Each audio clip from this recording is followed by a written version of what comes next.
Yon, magandang araw. Andito ngayon tayo sa SM South Mall Nakatambay at nakita natin ang isang nating kagrab, si Kagrab Jason. Kagrab Jason, kamusta ka? Okay naman, boss.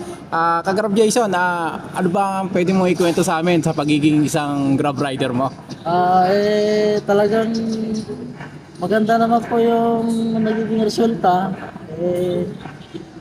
Sipag at tiyaga lang. Ano ba may mga naipundar ka na ba pagiging isang Grab rider mo? Oo naman po, meron na po. Pwede ba natin malaman kung ano-ano yung mga inipundar mo? Sige po. Ano-ano ba yan? Yun nga po, sa loob ng 4 years ko na kay Grab, nagsimula ako ng 2021. Itong 2024 po, medyo pagpatayo na po ako ng sariling bahay na talaga inaasam ko, pinapangarap ko po. Wow, ayos ah. Magkano naman ang naging gastos mo dyan sa bahay na pinagawa mo na yan? Sa ano po, umabot na po ng 1M. Wow! Sa pagiging Grab mo lang yan? Yes po, kasi siyempre sa araw-araw ko po, iniipon ko talaga yon. Saka kasama na rin po doon yung nagkakaroon tayo ng loan kay Grab. Siyempre, sinasama ko na rin po yun. Grabe nun, laki na naging pera mo pala kay Grab. Tapos, maganda pa yata ang motor ko mo, pagkalam ko.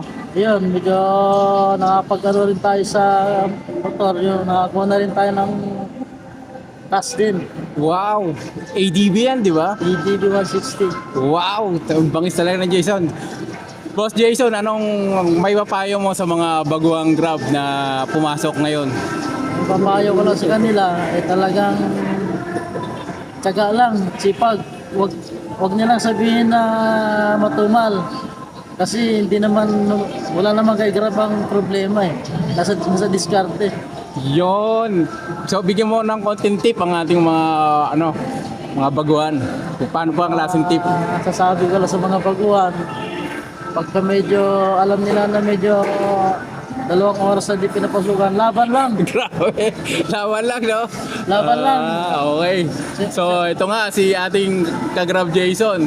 So sisingit na natin dito yung bahay na napagawa para makita natin, para sabihin hindi naman totoo talaga ang yung sinasabi. Oo, sige. Ikaw na ang bahala, boss. Sisend ko na lang sa iyo yung mga patunay na talagang para hindi na masabi na ako'y nagsinungaling. Sige, Andyan naman boss. po. Salamat.